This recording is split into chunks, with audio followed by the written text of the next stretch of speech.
On this episode of Boundary Breakers, I sit down with Dr. Chris Frueh. Dr. Frueh is a clinical psychologist who's devoted his entire career to the health and well-being of military veterans. Most recently, he's been at the forefront of the challenges faced by special operations veterans from the global war on terror. As the leading expert in our country on this topic, he's the one who coined the term operator syndrome. And during our discussion, provides just a masterclass on what operator syndrome is, how it presents itself, and other complicating challenges like PTSD and traumatic brain injury. I think you're going to love this episode.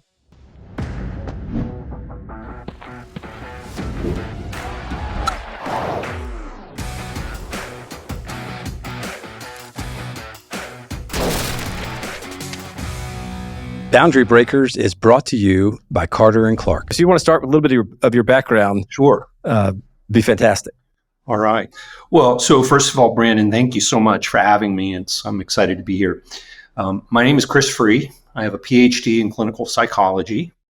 I guess just to go back, I was born in 1963, about 10 days before JFK was assassinated.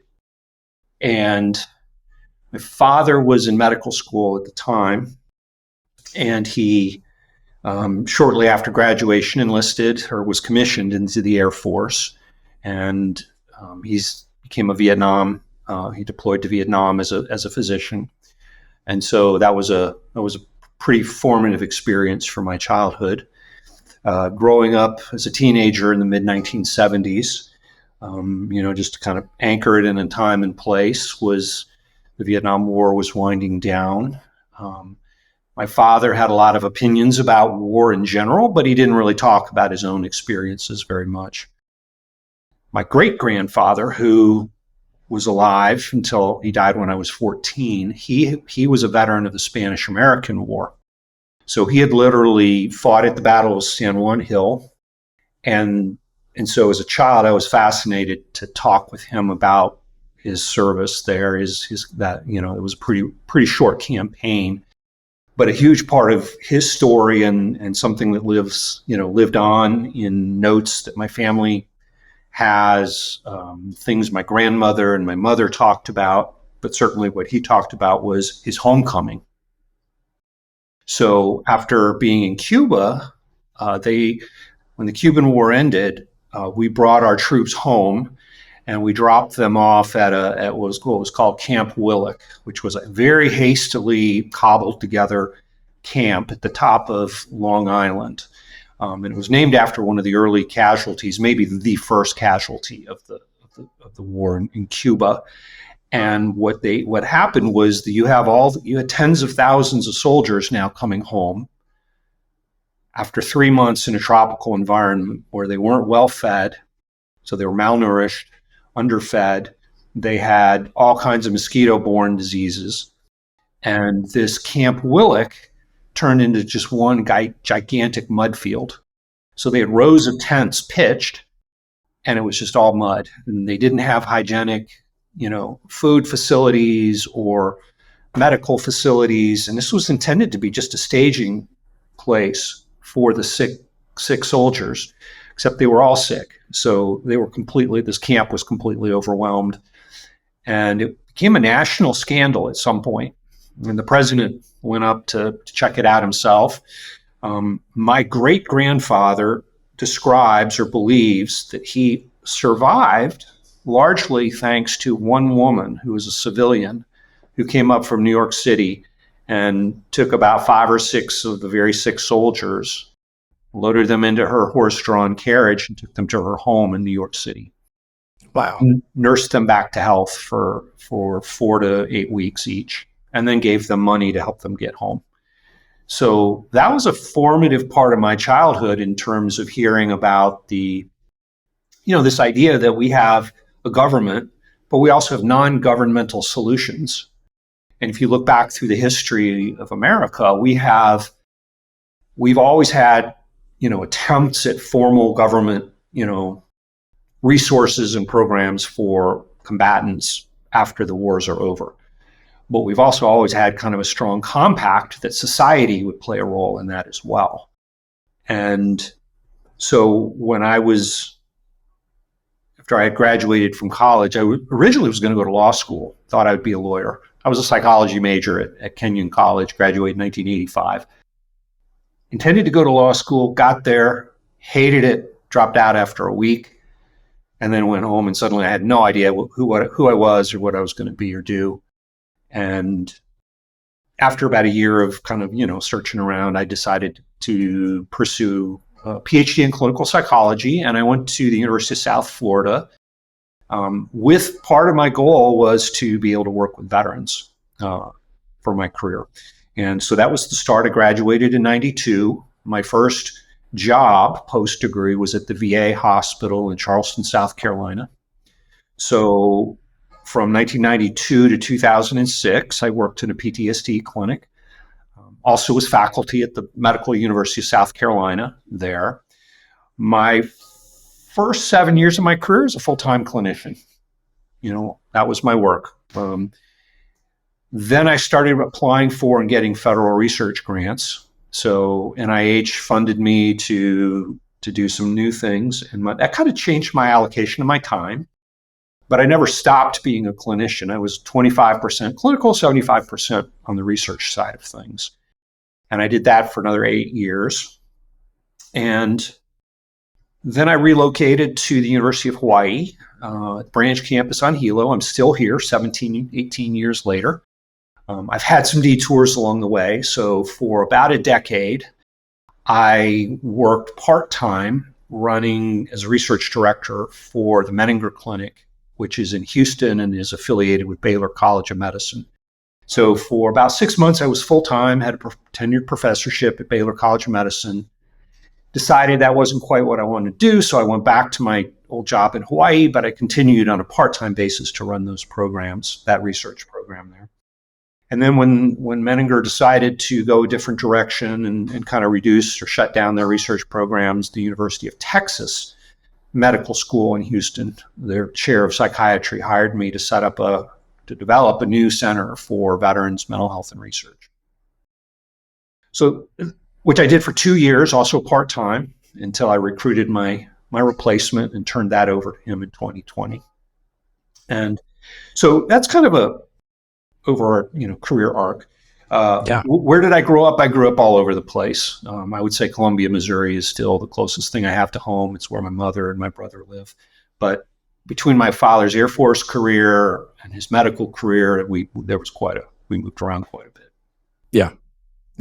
But that's interesting. That was fantastic. Perfect summary. You had to take note. Very interesting. You were in Charleston from 92 to 2006, you said, right? Yep. Mm-hmm. So interestingly, we had some overlap in Charleston. So I graduated from the Citadel in Charleston. Kidding. Okay. And I was there from 98 to 02. In fact, in the fall of 98, I had my appendix removed at MUSC. So, at MUSC, all right, right on. Okay. Yeah. We were there at the same time. Were you in the Corps Cadet? Was that an undergraduate? I was. Yeah. Okay. Correct. You were probably there at about the same time as my wife, who has a PhD in clinical psychology and got an MBA at the Citadel. Oh, really? They have a night program MBA. Yeah. that she completed and loved it. Yeah. And loved it. Loved everything about the Citadel. Good. Yeah. We used to say, at least coming from the Corps of Cadets, it's a great place to be from, but not necessarily a great place to be. Yeah. At least while you're doing it, right? Yeah. But no, it's just interesting to see small world. So tell me, so you went to get your PhD knowing that you wanted to focus on veterans' mental health, right? Mm-hmm. Yep. So sort of walk us through, what were you envisioning, understanding your great grandfather's story has sort of was obviously impactful to you, which you had in your mind. What were you envisioning? Were you envisioning a clinical practice that you would assist vets? Was it? Did you know about PTSD at that point, or? Right. Okay. Yes, I did. And so my dissertation project, which I collected half of my data at the VA in Charleston with veterans there. My dissertation was related to PTSD and combat veterans. And so, yes, that was exactly what I wanted to do. What I didn't say was I started it at the VA in 1991, I did my final year of clinical training. It's a pre-doctoral internship, is what they call it. So I was actually there as a trainee for a year, in their PTSD clinic, and then in their addictions clinic, and then on an inpatient rotation. And then when that year ended and I graduated, I stepped right into a job in the PTSD clinic there. And that was exactly what I wanted to do. And I loved Gotcha. it. And I loved it. I had great So, colleagues, wonderful patients, a lot of freedom to do the kinds of things that I thought and we thought we should be doing for our patients and for the community.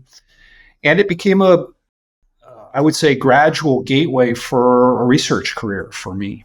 We had yeah, a filing cabinet in the office, in our clinic office, that was just full of files, patient files, that all of them had all the psychological testing data. And so me and a colleague, we would just go in on the weekends or stay late at work, and we were just entering this data manually by hand in the early 90s. And that became a database that we started developing and publishing from, and then that led into my funded research career. interesting. Well, so what was it exactly about veteran psychology or PTSD, and specifically, what was it about that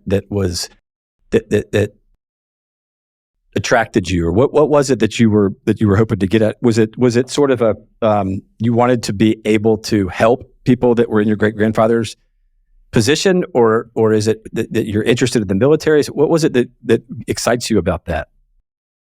Well, I think similar to my great grandfather, but very different. There was a societal reaction to the Vietnam veterans coming home in the late 60s, early 70s, and my perception was that they were, as a cohort, that they had not been well served, which I still believe to this day. They weren't well served in the 70s. The VA really didn't have the programs. We didn't have the knowledge base.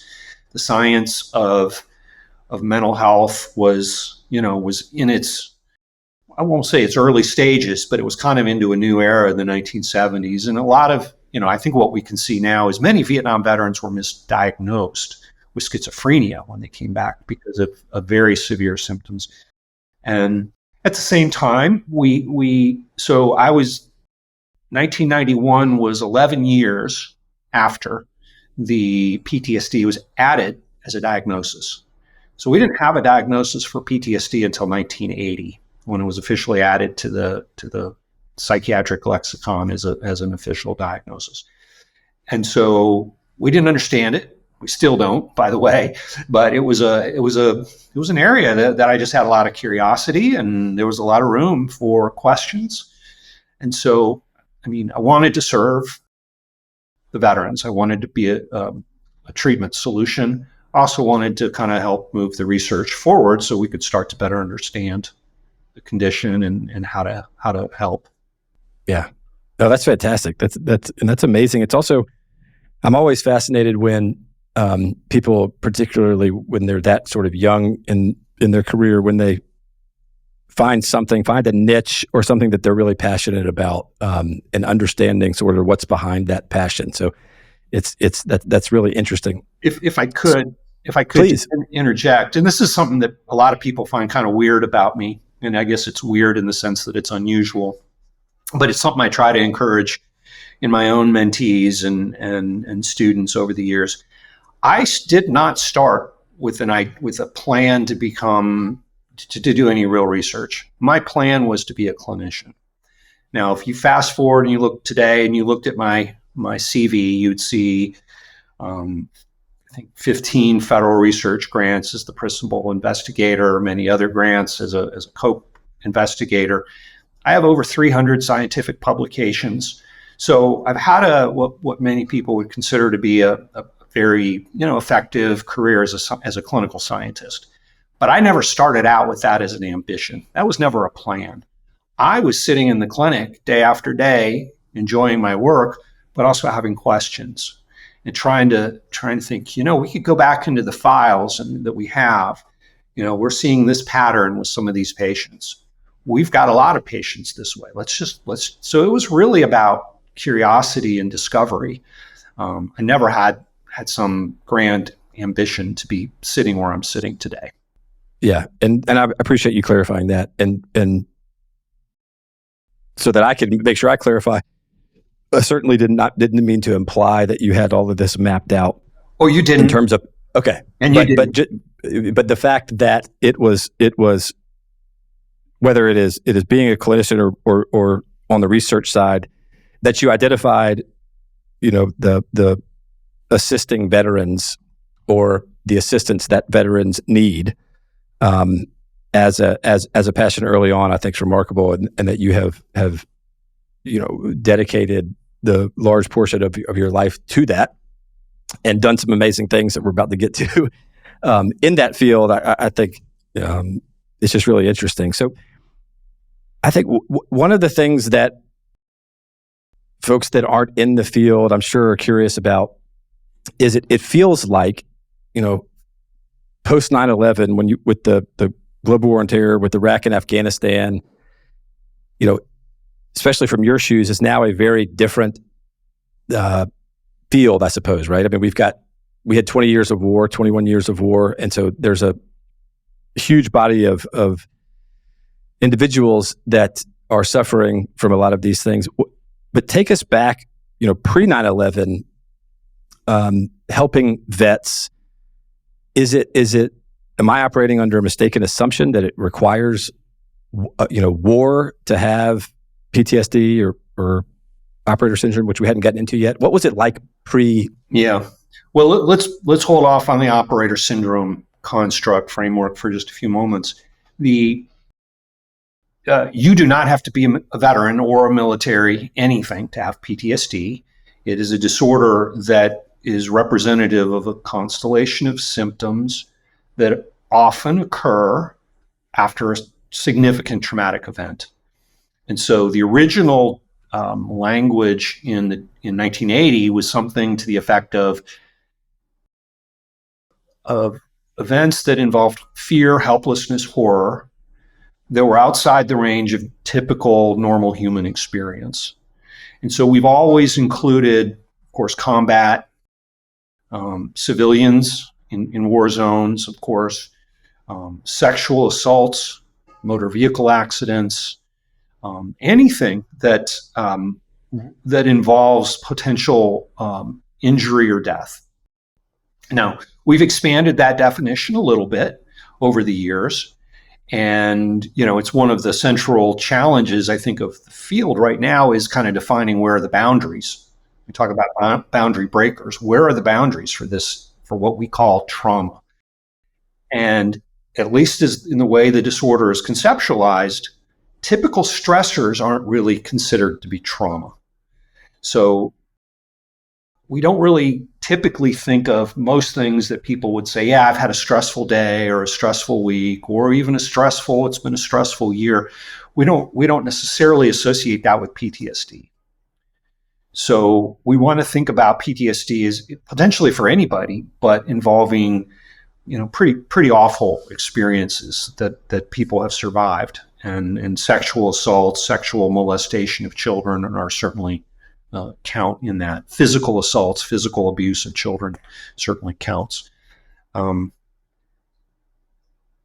pause there because, I guess I didn't even answer your question.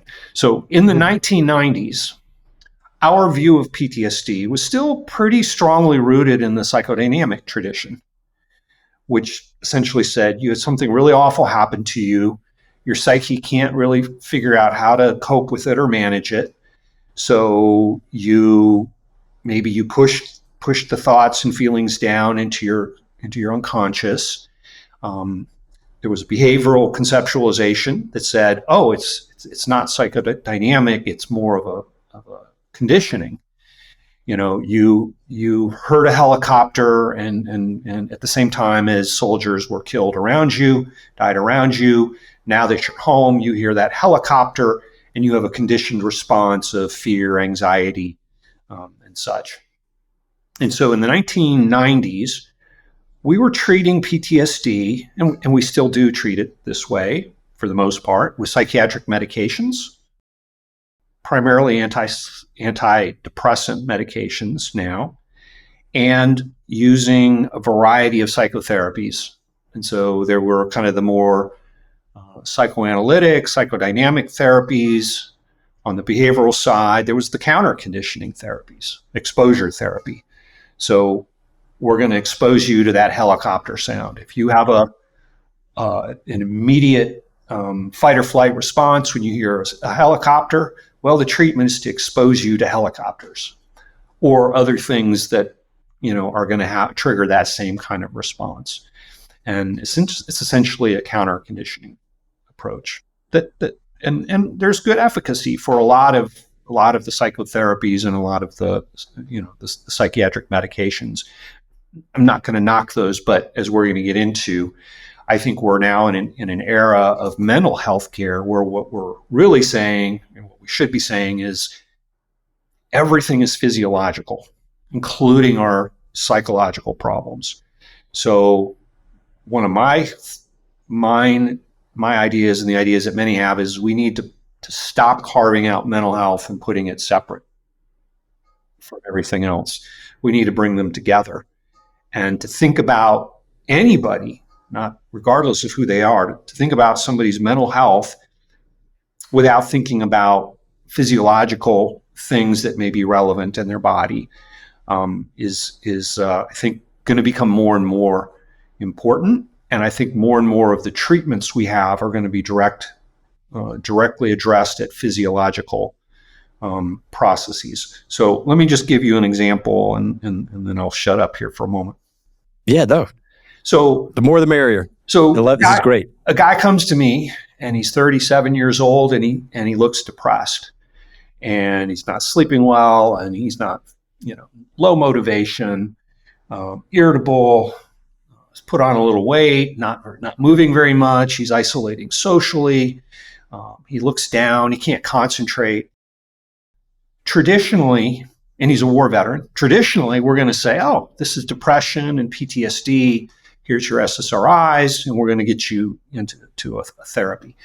And some of that may be appropriate, but what we haven't been doing, we never did in the 90s, and we're still barely doing today, is taking a pause to say, wait a minute, maybe this veteran has something else going on.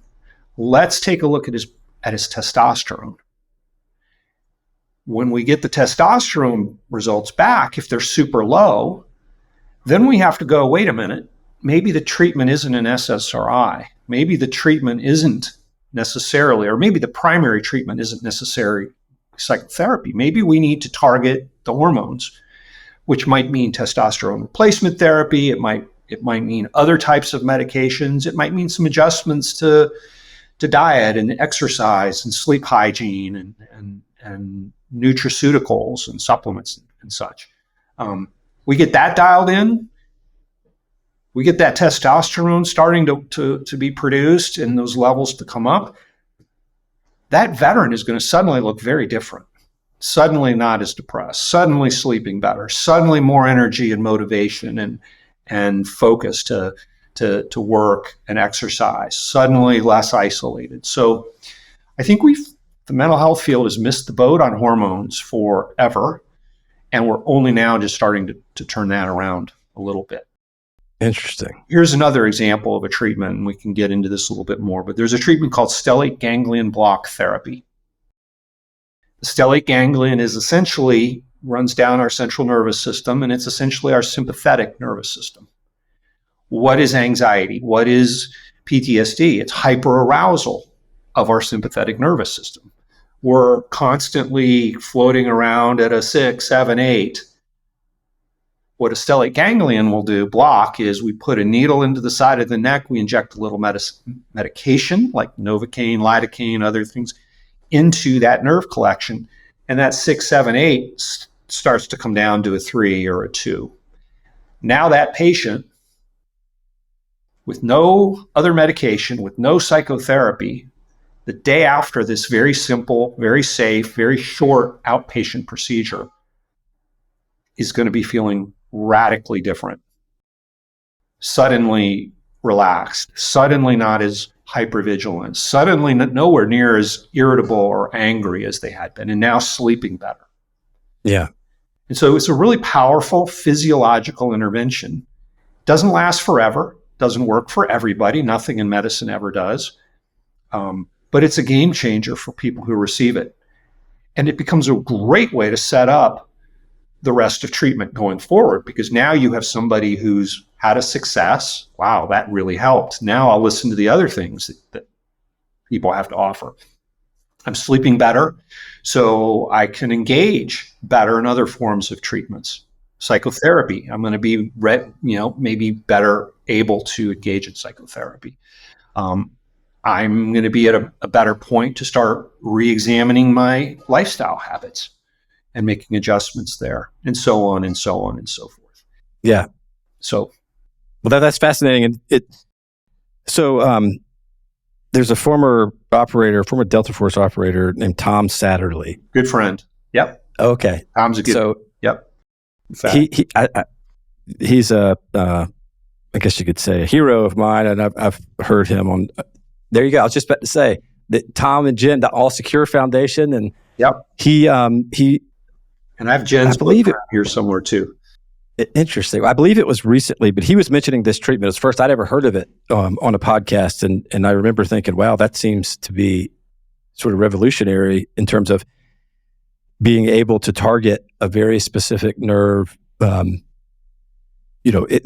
what I could sort of surmise from it, the description of it, at least as an outsider, is that it seems to sort of calm what was previously kind of the screaming noise that was, all consuming. And that if you can do that, then maybe you can, like you were mentioning, can get some other things in your life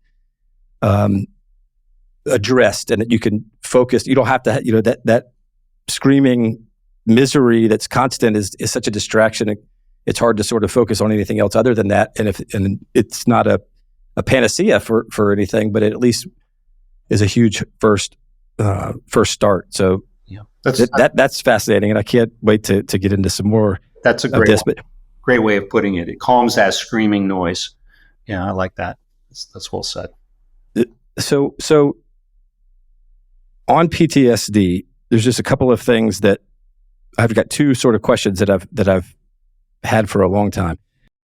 Well, the first one maybe not so long. The first one is maybe easier to answer, but I've recently noticed there's a lot of, particularly vets, particularly a lot of the outspoken vets that are kind of out front on this issue, have started referring to it as PTS as opposed to PTSD. And they don't come out and say this, but purportedly because it doesn't have a negative connotation if it's not a disorder. If it's a PTSD, post-traumatic stress, I guess sounds and feels a lot more different than post-traumatic stress disorder. I'm curious, from the clinical side, from a physician that's been doing this, focused on it your whole career. What are your thoughts about that, having disorder in the name? Yeah, that's a good question, and it's actually an important question, I think. So I have several thoughts, and let me just add one other phrase that you probably are hearing now is PTSI. Post-traumatic stress injury. Yep. Which part of me loves that because it's characterizing it as an injury to the nervous system and other parts of the systems. So what is let's back up and talk about what is a psychiatric disorder. What are the elements that make something a psychiatric disorder? And we usually think of this as being very simple. There's two elements. The first is distress, subjective distress, misery, unhappiness. The second is functional impairment. So that misery causes some difficulties, challenges, impairments in your life. So common one would be for PTSD, it causes anger, it causes insomnia. Those two things can interfere with your ability to function at work, to function within your home. Very clear, example of impairment. So if it's not a disorder, what is it then? And I think I'm sympathetic to the idea of dropping the disorder, but I think we have to also remember that disorder is part of what makes it significant. The VA psychiatry and medicine provide treatment for disorders. So if it's not a disorder, does medicine still treat it? Does medicine still care? That's a rhetorical question we have to think about. Right. We have a lot of, the VA is now providing disability payments to veterans for PTSD. And I think we're overdiagnosing PTSD. I think our disability system is not in alignment with the disorder of what it means to have it today, as opposed to 100 years ago when those disability policies were first being developed. But I think, rather than answer what would be the best way to put it, let me answer the question a little bit differently. I think we've missed the boat in a big way collectively by making PTSD kind of the signature effect of war. And we've created this great big red easy button. Veteran walks into a clinic. They had deployed to Iraq or Afghanistan. Clinician, whether it's primary care, mental health care, or other places in the VA or healthcare system, they hit that red button. It's PTSD. And I think too often PTSD has become a kind of a catch-all phrase for all that ails you, everything that's problematic in a life. And that's where I think we've missed the boat. I do think PTSD is part of the problem, but I think it's kind of lower down in a stack. And that's what I call operator syndrome. So maybe Gotcha. That's the next place to go. Yeah. Well, absolutely. But one additional question on PTSD, or just maybe the psychiatric effects that you focus on, to the extent there's confusion with the term PTSD. Is this an objective sort of definition, or a subjective with regard to? I'm sorry? I'm just going, oof, yes. Okay. So taking back to earlier in our conversation, I mentioned that I graduated from the Citadel, and I'll never forget my first year there is not very much fun. And I remember I had practice and was late to mess and had to go to a special mess anyway. I was sitting with an upperclassman that a couple seats away from me that didn't really care much for the military part, and he could tell that I was a little bit miserable. And he looked over at me and he said, "Don't worry, Knob. Everything will be fine. You just a couple more months and you'll be institutionalized." And I never forgot that, because it every time I think about it, it reminds me of a lot people can sort of adjust to a new normal, right? Something that seems terrible, if you're around it, you can sort of adjust to that. And then, how does that relate to these sort of traumatic events? If somebody has had a very, very easy time of things, something potentially traumatic to them may not be necessarily as traumatic to somebody else. But I state that like a fact. I don't know. It's part of my question. Well, it is. Sort of how subjective is this? Yeah. And is that part of the difficulty in what you do? Yeah. Yes. That's a really excellent question. And it is subjective. I mean, we for any psychiatric disorder, we don't have an X-ray that can make a diagnosis. We don't have a blood test that can make a diagnosis. We don't have any true objective measure. We can measure things like your pulse, your heart rate reactivity in response to certain stressors. So there are small ways that we're able to kind of look at, but we couldn't make a diagnosis with that. So two people experience the same traumatic event. Two people survive an accident or a plane crash or an assault or a battle. Afterwards, they may have very different reactions. So how do we explain that? Well, prior experiences, of course, genetics, of course, even slightly different preparations for that moment. A classic example I hear now and again is soldiers who were deployed overseas and maybe kind of smaller remote areas where they were coming under regular mortar and rocket fire habituate to that. And partly they have training ahead of time, and then people talk about sleeping through a mortar barrage. Now, maybe they ran to a bunker and sat and then slept. But then you have other people, and I'm thinking of like private defense contractors, somebody who knows who's a great mechanic, gets a contract to be a mechanic for overseas, and they arrive, they get off at their base or wherever they're going to be stationed in Iraq, and a couple mortars or rockets come in near the flight line as they're getting off, and it affects them in that moment in a far more profound way than it does other people who have had the training and better preparation for it. So that to me would be an example. Yeah.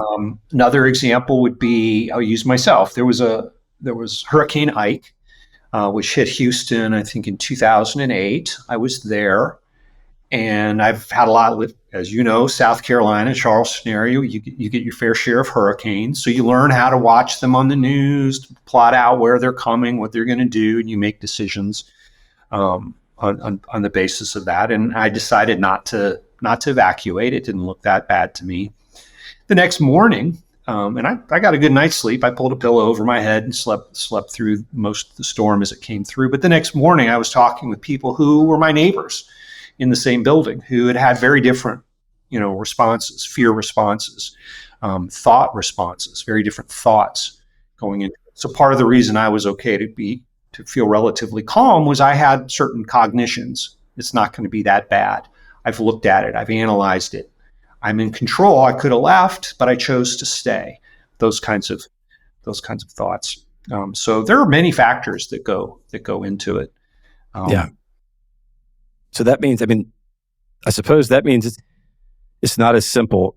Clearly, it's not as simple as, all right, here's a list of traumatic events that if somebody has experienced one of these, then they have experienced trauma, and therefore it would be reasonable that they would have PTSD. There's a lot more digging and understanding that has to go on from your side or from the clinician side to understand sort of what their past was and how it would impact them, right? Yeah. The way the VA defines it right now for purposes of disability, I'm pretty sure they define a traumatic experience. There's many types of traumatic experiences, but for combat PTSD, they define it simply as were you deployed to a war zone? And if you were, then you've met that trauma criterion. Okay. And that comes before then you start talking about the symptoms. But as we all know, you send 100 soldiers to Iraq, and they're going to have 100 different experiences. Some are sitting in air conditioning most of the time. Some are sitting out in forward operating bases most of the time. Some are doing convoys. Some are doing direct action combat activities. And so the range of experiences and the intensity of, what we might call the intensity of combat traumas can vary radically, depending on where you were, when you were there, and what the nature of your military, your MOS, your military occupational specialty was. Right. Yeah. Yeah. So, it's perfectly clear as mud, right? No. It actually is a lot clearer than when we started this. And look, and I'm coming at this from, very much an outsider perspective, right? Somebody that doesn't know a whole lot about it. And so I'm trying to anticipate some of the, more common questions or questions that help at least somebody that may have never even heard of this sort of understand a little bit more exactly what we're talking about. But I want to move a little bit into, your assistance with vets of the Iraq and Afghanistan wars. And look, I also think it's worth noting, you're very humble in recounting your experience and your accomplishments. But I think it's important to note, in terms of this particular subject, that it's fair to say that you're the, or maybe among the nation's leading experts in combat veteran PTSD, and in fact coined the operative phrase that more accurately describes what these vets are experiencing. And so help us understand, other than the research grants, how did you become the leading expert on this, as post 9/11, as this stuff started to become more into focus, at least in the public eye? Yeah. Well, first of all, thank you. That's very gracious. I'm not sure I have earned the title of most of one of the top world experts, but let me just kind of offer some thoughts. So much like the start of my career, I had ideas, I had plans, and then they didn't go the way I was thinking they were going to go. So when I left the VA in 2006, a large part of the reason I left was I was very frustrated with the VA as a system. I thought the VA was not setting veterans up for success and thriving. And I thought that the VA as a bureaucracy itself wasn't setting up its clinical programs and its clinical scientists to really be able to move the needle. It seemed like too often we were stuck in doing things the old way. When you brought up new ideas or new concerns, those were often just shut down, and people would say, we don't do that. I did a lot of my research was epidemiological, and as well as clinical trials related to treatments. But some of my work was showing that the VA has a problem with people coming in and gaming the system for PTSD, disability. So by paying people money to be sick, that creates a gravitational distortion effect on how people represent. And I mean, I think we just know that, and it's true across the board. Humans respond to contingencies. But the VA was not willing to look into this, was not willing to consider it. And in fact, some of my research, at the time was pointing to problems. And I was harassed a little bit. I was investigated at one point, not with any accusation of wrongdoing, but there was a study that showed there were a certain percentage of people who were misleading the VA about the nature of their military experiences, which we could get their DD 214 documents and pair that up with what they showed us. And in fact, we did that in a study. We used Freedom of Information Act request and mapped it onto what they claimed. And there were a lot of pretty gross intentional discrepancies there. And the VA first told me, voices in the VA said, you cannot publish this. It's too explosive. After we did publish it, I was literally got a call at home one night about 8 or 9 o'clock, said, you're going to be needing to be at the director's office tomorrow morning at 7 a.m. for a meeting with central office. And here's the questions that they're investigating. So I had a list of questions I had to write out answers to. I was up throughout much of the night, and then 7 a.m. in the hospital director's office for a conference call. And essentially their questions were, why did you do this study? Who funded it? Did you have IRB approval? Did you have R&D approval? And I had all the I's dotted, all the T's crossed properly. So there was nothing there that anybody could find to spank me for, but they were sure looking for something. And then after that, I was forbidden and not allowed to talk to the media at all unless I had a handler who was assigned to me. So basically the PR officer of the hospital had kind of half her job was monitoring me and following me around. And that's just when I decided I got to leave. So I did. Yeah. So that's, I guess, starting to answer your question by explaining how I split from VA in 2006. At that point, I still had some projects that were done with colleagues around the country, so continued to do a little bit of research with veterans, but I really thought my work with the veteran community was over at that point. When I was in Houston, and I had a part-time job there for, I think, about 12 years running. And so I was in Houston 1 week out of every month. My friend circle there became veterans. Most of the people I hung out with were veterans. And a friend of mine who had been a naval officer, said that he had some friends who came from the special operations community and they were struggling. Would I talk to them? So that was the beginning of kind of where I am today. It was just a series of informal conversations with guys, trying to help them figure out what was going on. And the very first guy, I'll just refer to him as my patient one. And we're still friends today, about a decade later. What he said is, something's wrong and I don't know what it is. I don't feel like myself anymore. I look in the mirror and I don't even look the same. But I can't put my finger on what's wrong. This is the complaint. This is the starting point for almost every conversation I have with operators since.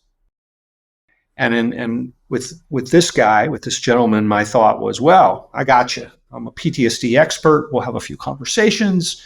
I'll help you figure some things out, and you'll be good to go.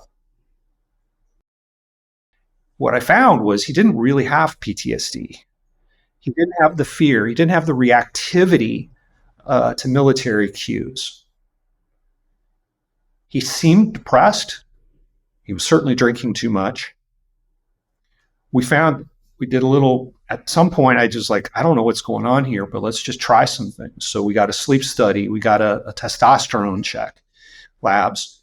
And it was like, holy moly, sleep apnea on a late 30s, low testosterone in a guy in his late 30s who, by the way, had just come out of, had just separated from one of the tier 1 units. He'd been on missions that, movies have been made out of. So this guy's one of the biggest, baddest MFs in the world, or should be. What's going on here? And as we started to kind of get testosterone and sleep dialed in, it was easier for him. He stopped drinking. He didn't have any troubles with cutting that back. And then he started feeling better. He started functioning better. Another piece. Somewhere along the way, just for kicks, and this was part of, I could do this because I had resources through my research work there. We got an MRI on him.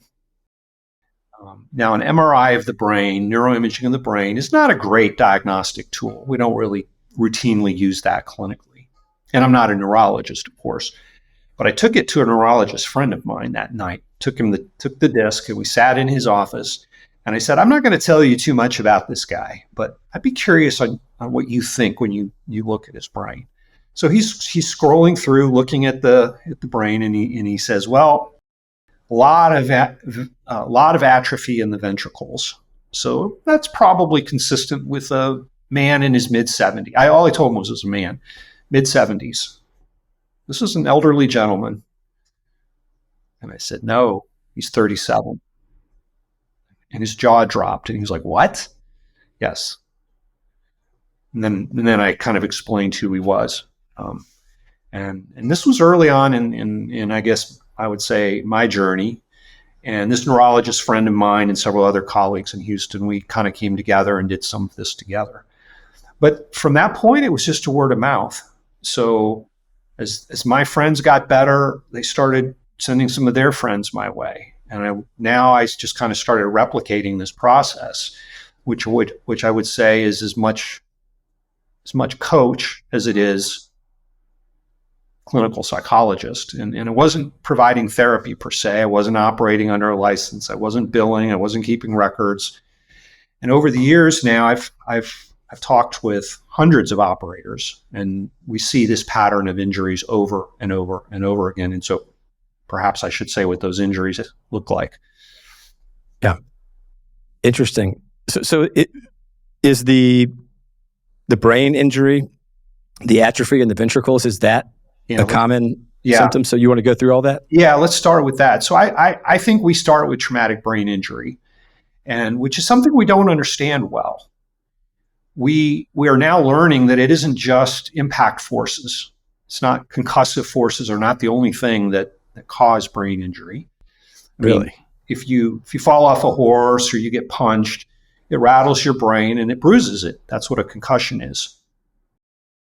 We also now have probably a much greater awareness that oxygen deprivation, inhaling toxic, substances in environmental situations, those can also damage the brain.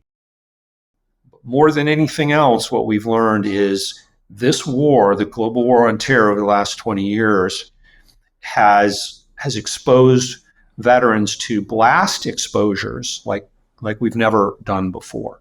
So when you have an explosion, a detonation, what comes out from that is an invisible wave of overpressure. And we can measure that with PSI gauge. That pressure can knock a man down, knock a woman down, but it also has a shearing effect. So it's going through the soft tissue in the body, it's going through the brain. And excellent work by a pathologist at Walter Reed, a guy named Daniel Pearl and his team, have documented that the glial cells in the nervous system, the glial cells are not the neurons, they're the cells that hold the neurons in place and carry out the toxins and support them and protect them. The glial cells themselves can get scarred by these blast waves. And so what we're starting to realize is there's a whole lot more brain injury than we realized.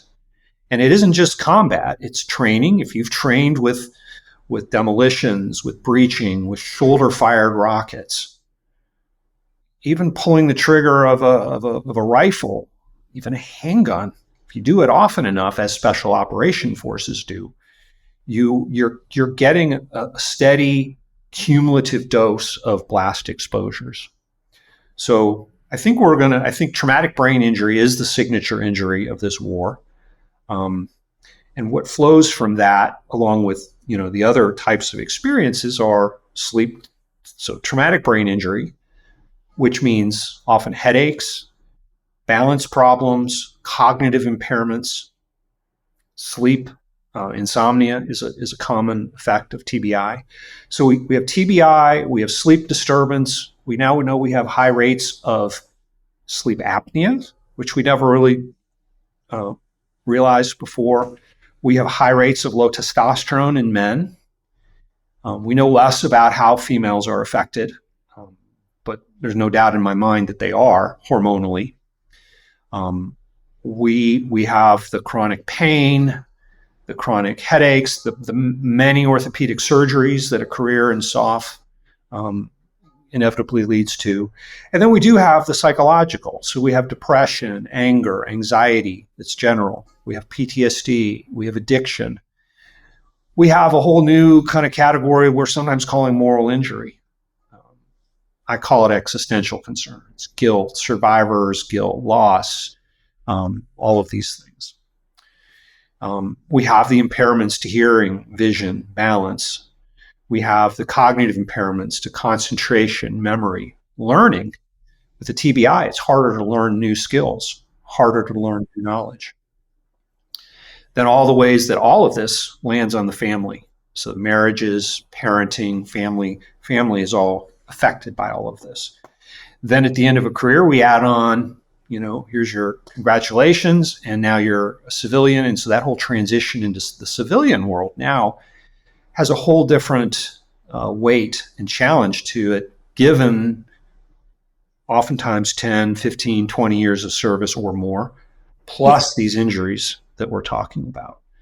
We have effects on intimacy, both sexual and emotional intimacy. A soldier who's seen literally hundreds of dead bodies and men and women and children dying comes home, their emotional intimacy is going to seem to other people to be a little blunted. They're going to seem a little ruthless, a little cold, one way of putting it is a loss of empathy for the suffering of others. We are also now concerned about the respiratory illnesses and the potential cancer risks from all of the toxic exposures. And then I think, I've mentioned this, the existential concerns, and we are using this phrase moral injury a lot.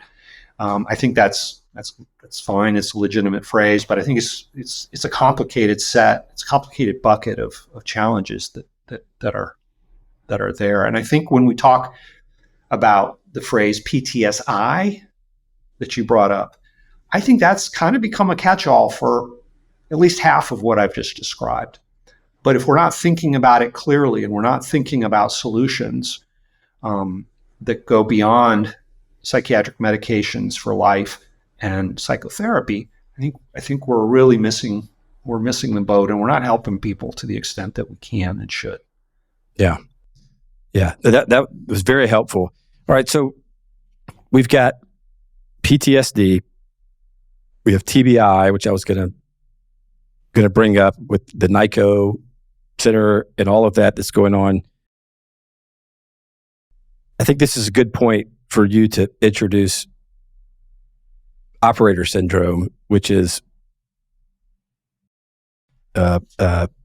characterization, or I don't know the right word to use, but what you have coined based on, and correct me if I'm wrong here, but my understanding is based on these combination of unique symptoms that are presenting repeatedly and commonly amongst, in particular, the special operations community. And I think that will help sort of understand where PTSD and TBI and operator syndrome, where they all sort of fit in this big, in the hierarchy of things. Yeah. Right. Well, so operator syndrome, that's what I've called it. And it's really, this is just kind of me and others comparing notes over the last decade about a pattern of injuries and impairments that we're now seeing over and over and over again in a group of people who have really extreme military, careers.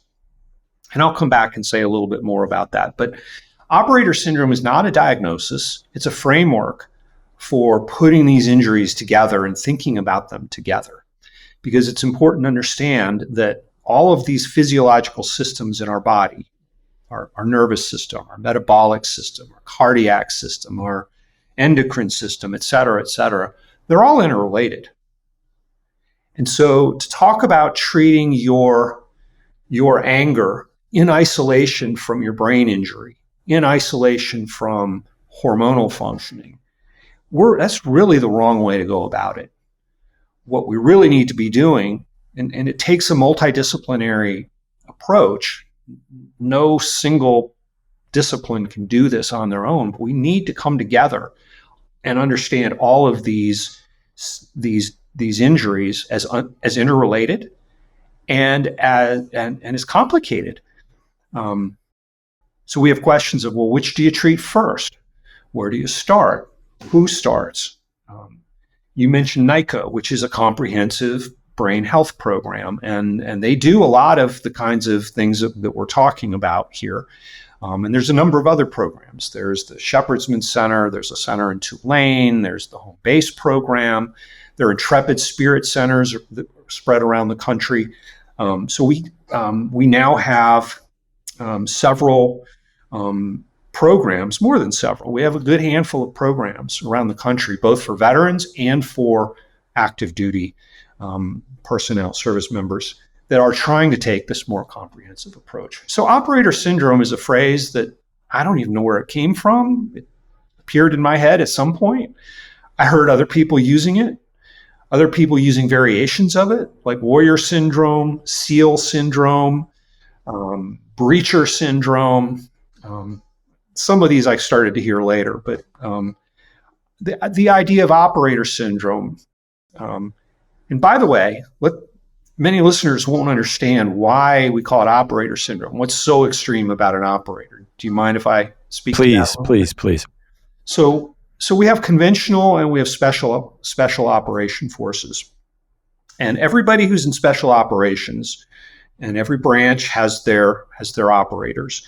And some branches have many operators, multiple different brands and flavors of operators. And there's different types of special mission units. There's tier 1 units that have different mission sets than the other units do. But in general, operators first of all, they have longer careers. They tend to have careers that go to at least 8 years at minimum, and frequently more than well over 20. The life cycle of an operator is a very high operational tempo. That high op tempo is a huge part of, and I'll use the word allostatic load, which I can come back to and explain. But the op tempo itself, you're constantly training, and then you do a deployment. Then you start over, and you're constantly training, and then you do a deployment. I think most operators, over the course of 20 years, are away from home at least 50% of the time. Not all deployments, but it might be 3 months of training in Alaska or some Arctic environment. It might be a month of tactical combat driving at a place in Tennessee. They go all over, and they're frequently away from home, even when they're not deployed. The deployments tend to be combat specific, so urban combat, special, missions, direct action missions. We have units that are essentially on call at home. If the buzzer goes off and the president says, complete this mission, off they go. So in the course of their career, they have not just more exposure to blasts, they have probably 10,000 times the blast exposures as conventional soldiers do. Now I want to quickly add, although it's a very extreme career for operators, that doesn't mean they're the only ones that this framework is relevant to. So you have Marines, especially Marines that were doing urban combat in Iraq, especially guys that did multiple tours. They're out there. You have first responders, law enforcement, firefighters, SWAT, that while very different from being deployed overseas, this framework we're finding is very applicable to them. They have very high rates of high op tempo, sleep deprivation, damaging brain damaging experiences and exposures. And so while it may play out a little different, the framework and many of the treatments and interventions are directly relevant to first responders. Yeah. That was very much welcomed and a great synopsis. And, from my perspective, and for the audience's benefit, let's say this. So like talking about like Navy SEALs, Delta Force, the PJs and the Air Force, and the way that I think about it from a lay perspective, a non-vet, and I could be wrong, but it seems to me that a lot of the events, particularly breaching is a great example. A lot of these events that have a high probability of causing these injuries, they're much more highly concentrated at the special operations level, whereas a conventional unit may move across the desert in Iraq. They may get into a firefight here, and then a week and a half later a firefight there. Whereas a lot of the Delta units and SEAL guys, they're going out on direct action raids night after night after night after night, and every single one of those, they're breaching the door using C4. They're all of the things that you've explained, and so there's this almost like this acute high concentration of these types of impactful events that the special operations community experiences. That, like you said, doesn't mean that others don't, but that they probably, at least on average, experience all of this far more often. It may be far more severely too, depending. The magnitude of the difference is just incredible. It's massive. Now, but also, of course, we want to. I always like this. People say, "Well, why do you want to have special things for special operations? We need programs for all veterans." And absolutely, we do. I'm not advocating we give any one group special preferential treatment. Everybody who put on a uniform volunteered to serve their country. They did important work. For every person, every soldier at the tip of the spear, you need 14 or 15 other people supporting them. Somebody's got to Somebody's got to prepare the food. Somebody's got to move the fuel. Somebody's got to keep the equipment working and running. All of that matters, and all of that is an incredibly important service to our country. But my response to this idea that we have people who are concerned about preferential treatment, what I say to that is this: we treat injuries in medicine. Modern medicine, we treat injuries. If somebody's injuries are different from somebody else's injuries, they need different treatment. If somebody's more severely injured or the nature of their injuries are different, we often set up special programs for them. And that's what I've tried. That's what I've tried, not very successfully, to persuade many people of who are in the medical establishment. Yeah, and I've heard a lot of that too. And in all sincerity, it irritates me to hear that, because in my mind, and look, who am I? I don't know what I'm talking about, but in my mind, in any other scenario, I mean, if there was a nuclear meltdown, right, and there was a group of people that were working or cleaning up, or that were right on site within 50 feet of the actual reactor itself, they're going to have very different symptoms and very different outcomes, illnesses, whatever that causes, than the people that are in the town a mile away. And so that it's like somebody saying, "Oh, don't those people that were close, don't give them any special treatment." Yep. You got to have a common thing for everybody. I mean, that's the exact opposite of what the direction medicine is going, where you have more from one individual to another, you have more subjective, targeted treatments based on age and DNA, even. So I don't know if it irritates you, but I think what you're doing is phenomenal, needed, laudable, and it bothers me that anybody would sort of introduce that negativity. People should be thankful, not sort of cutting it down. Everything's got some. You could look at any of that stuff and come up with some reason to complain about it. Yeah. So yeah. Just my 2 cents. That's a good analogy. I like your analogy to the nuclear meltdown. Yeah. Well, I'm sure that there's lots of other ones. Pursuant to that, I mean, related to this, I wanted to just, if I may, just talk a little bit about the perspective of allostatic load. Yes. And I think this helps kind of maybe make the case for why we have something that's somewhat specific to operators. So let me read a definition.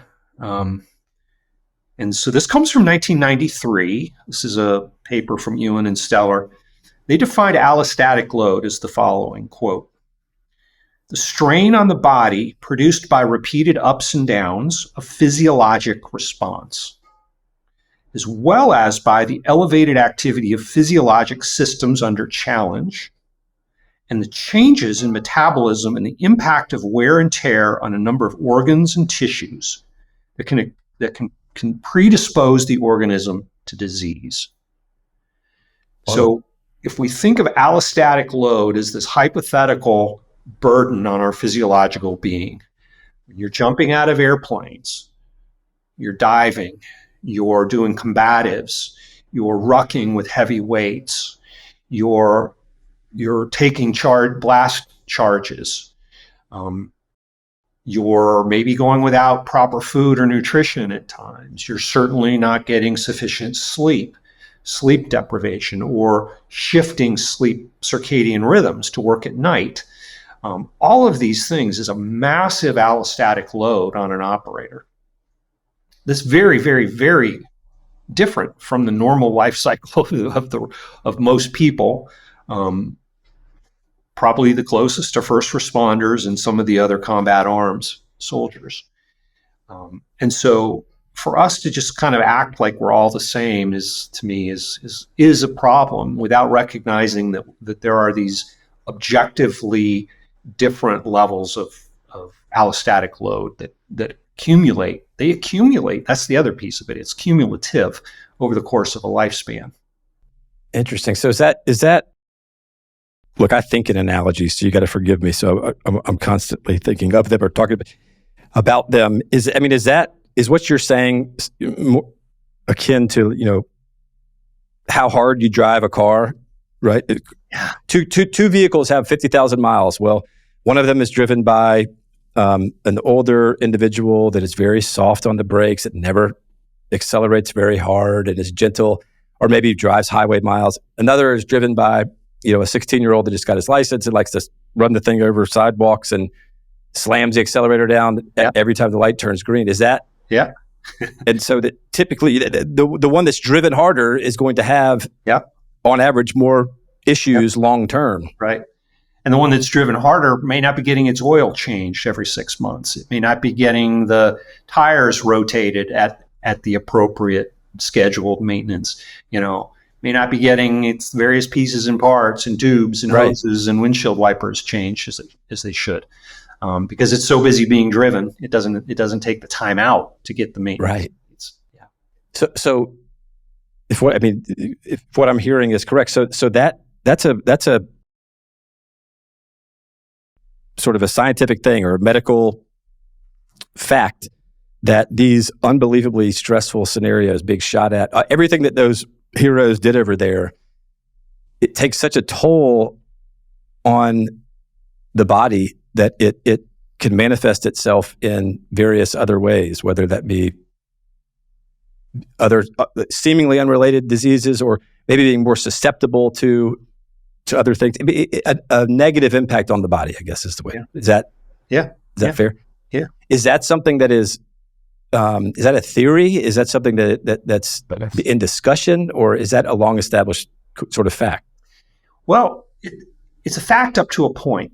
I mean, the concept of physiological allostatic load is an accepted concept in many circles. What we haven't done is translate that over to clinical understanding for a responder, for a soldier. We haven't really taken the physiological and made it part of our medical ethos. Okay. Is the way I think about it. And so, by the way, implications of this are certainly many implications for treatments, including many treatments that are not widely available to veterans right now because the VA just simply hasn't decided to provide them.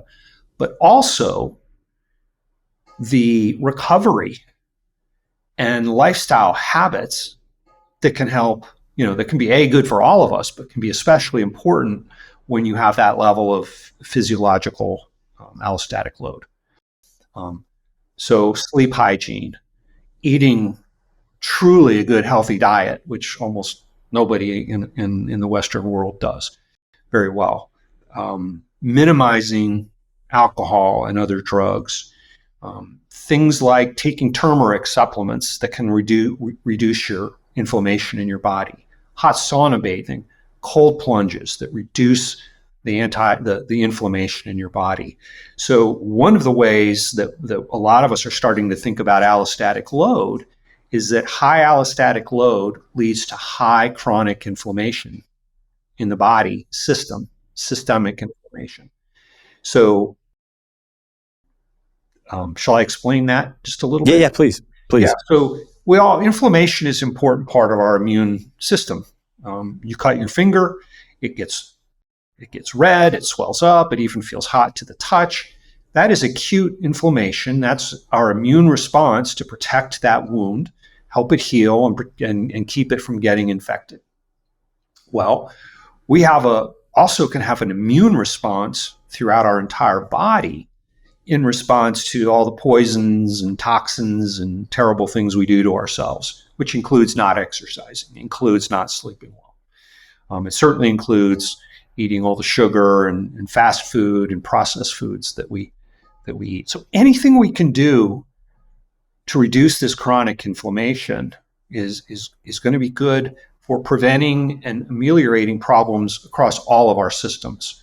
So we do understand that inflammation, this chronic systemic inflammation, is a driver and a cause, at least a partial cause, of cancers, heart diseases, depression itself, autoimmune disorders, pretty much diabetes, other metabolic syndromes. So pretty much any inflammation in our body is going to affect our health across multiple fronts. So one of the best things we can do for ourselves is to reduce that inflammation. And that's almost entirely about lifestyle habits. Interesting. I'm curious, hearing you talk, particularly with very specific recommendations.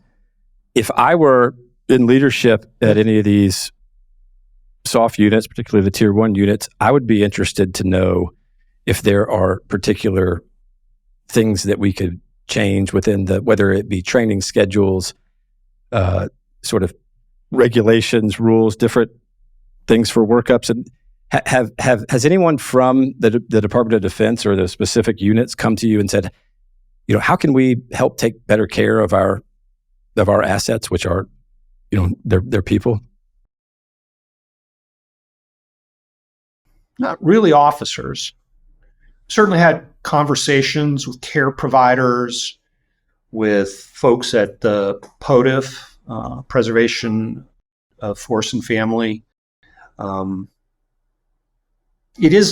are conversations happening, but like from the very top down kind of conversations, not a lot. Well, that to me that seems unbelievably silly. We from a macro perspective, some of the most important and frankly expensive weapons and unique weapons that we have as a country are our tier 1 operators or our special forces operators, whether they're tier 1 or not. And millions and millions and millions of dollars are paid to train these unbelievable people. Why would we not want to engage in the world-class preventative maintenance and take care of what we've invested in? Yeah.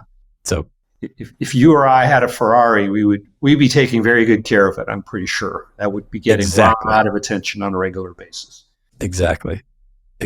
Well, there's a phrase, humans before hardware. That's a phrase you hear coming out of the lips of people in the military, humans before hardware. But to your point, I don't think we really live up to that. Yeah. Not quite practicing that. And you're right, a tier 1 operator, I mean, you could almost put a dollar amount on the life cycle of an operator at each point. The 2 years after a SEAL is completed BUDS, and I don't know what the number is, but let's call it, I'm just making this up, $1 million asset right there. All the training that went into that, the experience that went into that. If we lose that guy at 2 years out, we've just wasted $1 million. Maybe it's 2, maybe it's 5. I don't know. You take that operator 2 years later after their first platoon. Now that asset, the value of that asset has gone up.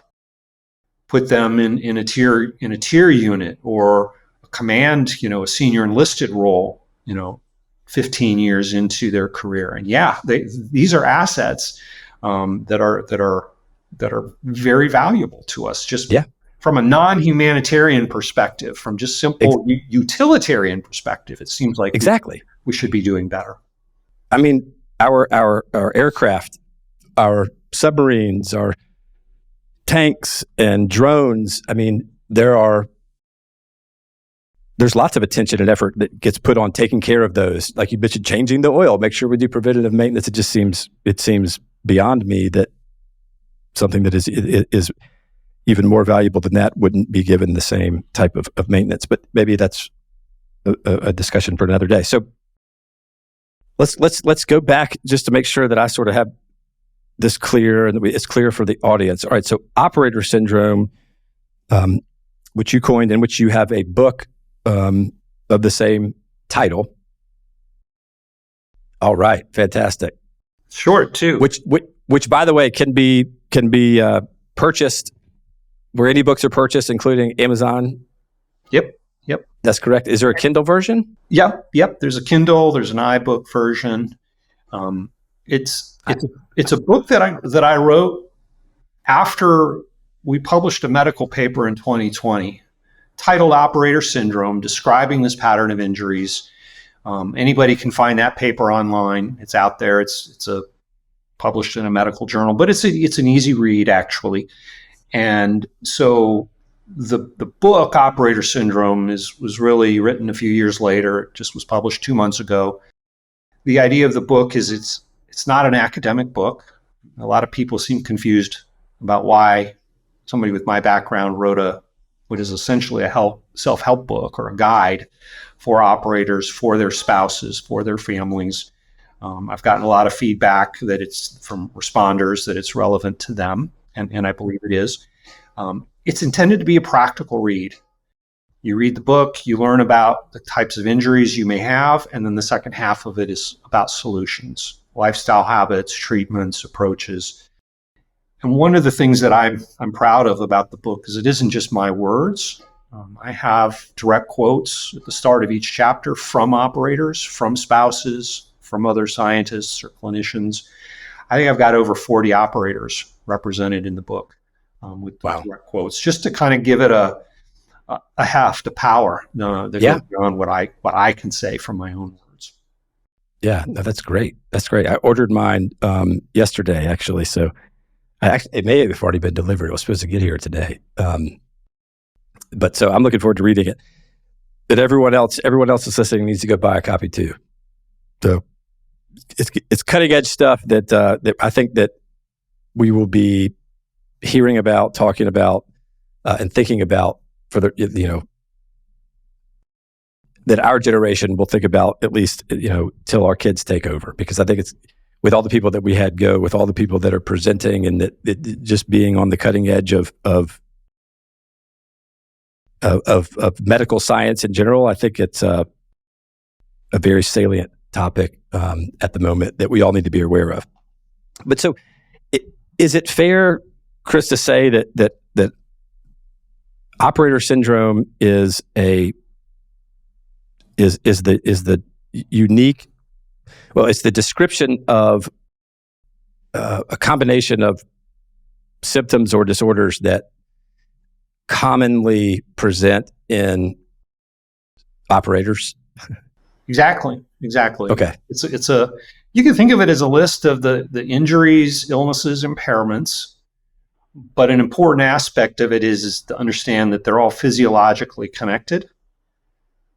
It's based on the physiological allostatic load, and so that the implication is when we try to either treat or prevent the development of operator syndrome, we need to think systemically. We need to think about each of these pieces and parts and how they're interconnected with everything else. Gotcha. In terms of, for those that may not really know a lot about this, or sort of are trying to understand like the how meaningful of a problem, if for lack of a better term, that this is in our community, or at least in the veterans community, can you give some context or maybe an opinion in terms of how common this is, or how impactful it is to these people? I mean, this is, in other words, this isn't just like some irritant that a couple of individuals, highly trained individuals from the war have. What is it? Well, so you're asking the epidemiological question, which is a very important question. I would say it's ubiquitous in operators. I would say for an operator that's had a career that's, the longer the career, the more allostatic load has accumulated, the greater the potential for injuries and impairments. Now, does that mean that every operator is equivalently injured and impaired? No, it does not. Many are very functional. Most are very functional after they leave the service. Yeah, almost all are functional. But we do see a lot of pain and suffering. We're seeing a lot of suicides. We're seeing a lot of divorces and split up families with children becoming estranged from parents. And it doesn't always manifest the same. A lot of guys will go and get tested for their testosterone, and they'll be told, yep, you got your testosterone levels 150. That's super low. We're going to treat you. Somebody else might go in and they might be told, nope, you're in the normal range. Their testosterone might be 280, and the threshold was set at 240. So even operators that are being told they're in the normal range may be at the very bottom of whatever that range is set at. It has a very, very large, wide range. And never are guys being benchmarked against what they used to be. They're being benchmarked against general population. I know exactly what you mean by that, because I had my thyroid removed, and process of getting your TSH levels post surgery is a lengthy one, because the medicine takes a while to respond. So you have to take this level of medication for 8 weeks, and then you test it. And I remember getting frustrated because they're like, "Oh yes, it's in normal range, right?" And I could tell I was still sluggish, and I was like, "Normal range? Who cares? Why don't we look at what I had before, right, and try to get what I match that?" That doesn't right. make any sense to me. So I could totally see exactly what you're saying. Yeah, exactly. And that benchmark against general population is what all of modern medicine does. And so we've taken like lab values, but we've removed them from the context, right, of what they've occurred. Right. A very short story. Veteran, former operator, a friend of mine some years ago, has been told, before, your cognitive functioning is great. There's nothing wrong with you. He came into our program in Houston at Houston Methodist Hospital, and he tested out at about the 85th percentile of IQ. So high IQ, that's good, no problem. Go forth and prosper. Except he was super depressed, had a lot of these, we got him treatment for operator syndrome, essentially. A year later, he wanted to come back because he wanted to redo the test to see how it might have changed. So a year later, when he's doing well, he's sleeping well, his hormones are much healthier, he's feeling better, he comes back. This time, the same test, a year later, he tested out at the 95th percentile. So we saw a 10 percentile point improvement in his IQ. Wow. So here's a guy who's been told, no, you're fine, there's nothing wrong. Yet what nobody took into account was that his IQ was at the top of the IQ distribution. Right. So that's interesting. That also speaks to your point that all of these things are interconnected, right? That it's surprising to me to hear, that an IQ test, which shows you what I know, right? I figure is about as objective as you could get, would be impaired so significantly just because other things in the body weren't operating at their peak efficiency or what have you. Yes. Exactly. And so it sounds to me, I don't want to put words in your mouth, so please don't let me, but it sounds to me like something that isn't well enough understood, or maybe is often missed in this, is the sort of the holistic approach that needs to be taken. That this isn't you can't put blinders on and just look at testosterone or just look at this particular factor or symptom. That this has got to be a macro approach that understands the interactions and interplay between all of the different systems in the body. Right. And in that sense, just to take it to the next logical thought is we need to remember that most of modern healthcare in America and pretty much everywhere is very much driven by the nature of an illness and the specialties that serve that illness. And we've become very fragmented in our care. If you have 3 diagnoses, you're probably seeing 3 different doctors, and you may have a primary care doc who's lurking in the background who you get a 6-minute appointment with once or twice a year. But those specialists aren't necessarily communicating with each other.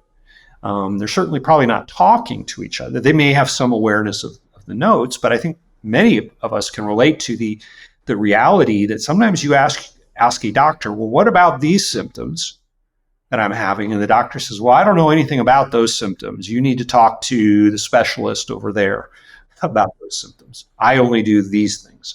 So you have this problem of very narrow lanes and not a lot of crosstalk or communication between these specialties. Interesting. So by fragmenting our cares the way we have, we're providing suboptimal care to all of us, of course. But So what's your recommendation? How do you coach your patients I mean, what do you tell patients that are facing that?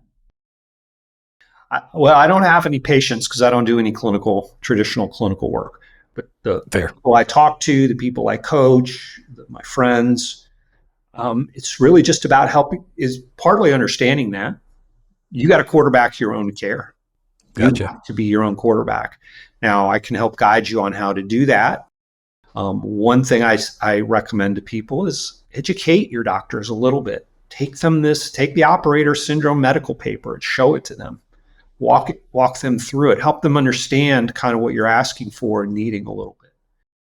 But then you have to be the one to say, I want a sleep study referral. I want a testosterone. I want a hormone panel referral.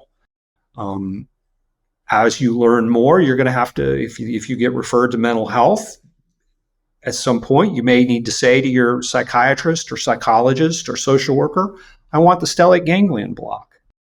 Maybe they will make that referral. Maybe you make that referral for yourself, because there's private clinics all over the country now that will accept health insurance that will provide that treatment. If you're not being helped by your more traditional mental health treatments, you need to be an advocate and say, I'd like to try ketamine infusion, or I'd like to try the magnetic electronic resonance therapy, which is a form of transcranial magnetic stimulation we're seeing good results with. Maybe it's psychedelic medicines. Maybe it's hyperbaric oxygen therapies. Maybe it's vestibular therapies. There's so many therapies out there that just are being underused in many ways. And then I think ultimately, I think we all have to take more responsibility for our health. This idea of receiving a medication to lose weight, if it works, that's great. But it's not going to work as well for most people as putting in the hard work to change your lifestyle habits. Yeah, there's no shortcut. Well, I think that's a really insightful point that I would imagine isn't well understood. This idea that you have to quarterback your own care.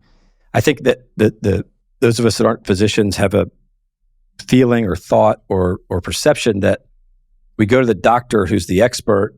He or she are going to quarterback for us, right? They're going to guide us and tell us what we need to do and what study we should get.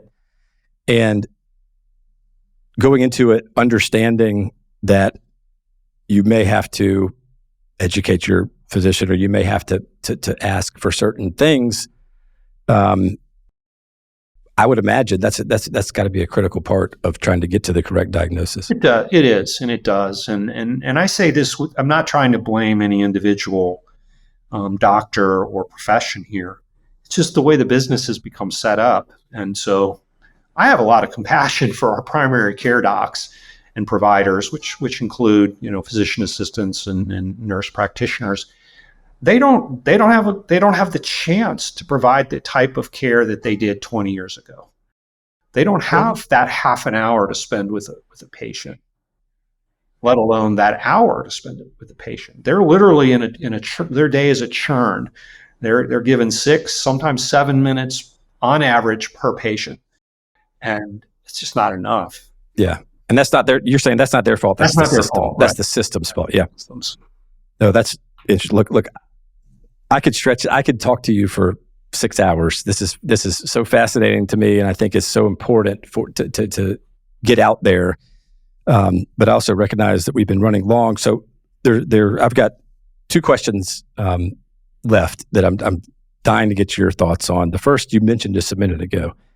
There's been a lot of talk recently, as I'm sure you're well aware, about psychedelics and their impact on combat vets and folks that are suffering from operator syndrome. I'm curious of your thoughts about psychedelic treatment.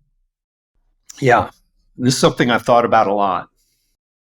And 4 years ago, I was approached by a foundation, Heroic Hearts, that wanted to have a conversation with me about psychedelic medicine. And I pretty much, was like, nope, that's nonsense. We're not gonna entertain that. That might even have been 5 or 6 years ago. Yeah, it wasn't 4 years ago, it was 5 or 6 years ago. So I started as a skeptic. And what I will say today is I believe that psychedelics have an incredibly powerful potential for healing. I have dozens of good friends who have described life-changing experiences from psychedelic journeys. And in many cases, we're not just talking about they had an amazing next week. I have friends who 4 years later, 5 years later, still point to that journey they took in 2018 as being transformational, and they're still, they're still enjoying the benefits of that. So I'll start there. We don't understand it scientifically well enough. We can do clinical trials, and within a few years, we'll have done clinical trials where we will, I think, have started to map out the benefits, the risks, and dangers. So I think that probably within the next few years, psychedelic medicine is going to become far more mainstream than it is now. We already have FDA approval to use ketamine infusions, which is sort of a psychedelic light. It's a little different from psilocybin, but psilocybin, I think that the clinical trials are showing really good results there. I think that will be FDA approved in the next 3 to 5 years. And then there are other compounds that aren't legal, aren't really yet being studied in the US, but ayahuasca, ibogaine, 5-MeO-DMT, these have been legal in other countries for decades. And so we have at least an anecdotal database. There is other scientific data out there. And now I think we're going to start to see more and more research on these treatments. What the psychedelic journeys seem to do, and there's one protocol in particular that's provided by the Mission Within and a few other groups. Vets does a lot of this. Vets Inc., which is a foundation, nonprofit foundation, is a ibogaine one night. And that's like that's a longer journey. That's somewhere between 4 and 12 hours, probably average on 7 or 8. And then the next night, it's 5-MeO-DMT, which is more of like a 45-minute journey experience. But there's some belief that these two compounds may be, symbiotic with each other, that they may elevate each other.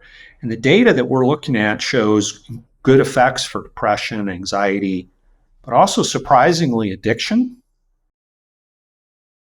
and maybe even profound benefits to neurogenerativity, neuroplasticity, essentially generating new neurons, new pathways, new wiring in the brain. So these may be treatments for TBI as well as the emotional and the moral injury kinds of things.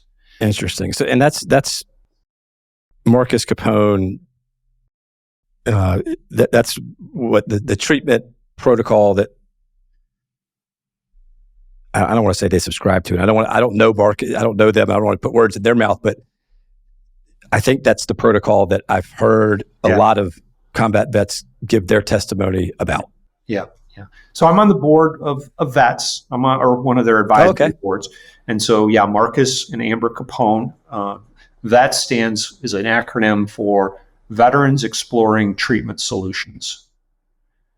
Gotcha. It's a nonprofit foundation. And that kind of illustrates one of the phenomena that I love seeing here, which is the soft community is a community of highly intelligent problem solvers.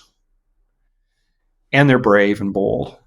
They're not sitting around waiting for the VA, to take 10 years to start to learn and find a few things that might be useful for them. They're going out and they're looking for their own solutions, and they're developing their own solutions in a way that I think is going to have profound benefits to the rest of us, to all of us. Yeah, interesting. All right, so is there? Hopefully this isn't too difficult of a question to answer, but what I find in a lot of problems or issues that pop up that facing society, there's often the biggest challenge is often, we need to help this, we need to do something, but the challenge is figuring out what to do. We don't know how to help, right? Yeah. And my question to you is it clear to you and others in the community what we can do specifically to help address this scenario, or are we still too early in sort of the exploratory phase of things? Here's what I think we can do now, and this is an important step. I think we can stop thinking of PTSD as this isolated psychological condition that psychotherapy and psychiatric medications are going to fix, and then we'll have benefits on all these other areas per se. I think what we need to take the allostatic load perspective and be mindful that all of our physiological systems are interrelated, and the injuries and the amount of allostatic load on these physiological systems means we need to take a different perspective, a different approach. So using this as a framework rather than going, okay, what's your PTSD? We'll treat that. And waiting for you to come back and say, oh, but I'm also having problems in this other area. We need to be anticipating that. That needs to be part of our thinking. You come into me as a PTSD clinic, we need to have SOPs that say blood labs for hormones, sleep studies, pain consult, cognitive assessment for TBI and cognitive functioning, et cetera, et cetera. So specific programmatic solutions, specific treatments. Yeah, there's a lot we still need to figure out. We have so much research we need to do on the various individual treatments, but we also need to be coming together and thinking much more systematically and integrated and holistically. Yeah, gotcha. Fantastic. Is there anything that we didn't touch on or talk about that you were hoping that we would, that you wanted to just get out there? Well, maybe 2 points. They're both quick. I think one of the things that's kind of been a subtext of what we've been talking about today is there is the status quo, and I and many others are kind of a voice for disrupting that status quo a little bit, and that's not really welcome from the people that run the establishment, however we want to define that. So that is a challenge. But the other piece of this is I definitely want to end on a note of hope, because I have seen so many operators, so many spouses, so many families go from a point of just incredible pain and suffering and impairment to a point of health and wellness and thriving. The journey involves hard work. It involves putting in thoughtful effort. And it's best if that journey is done in a couple, spouses doing it together. But there's so much hope out there. We know so many things that work. And, if you go and you try the stellate ganglion block therapy and it doesn't work for you, if you're in that 5 or 10% that don't get a benefit, okay, push that aside. Try the next thing that is appropriate and makes sense. There isn't any one magic bullet here. You're going to have to do, multiple things on multiple fronts.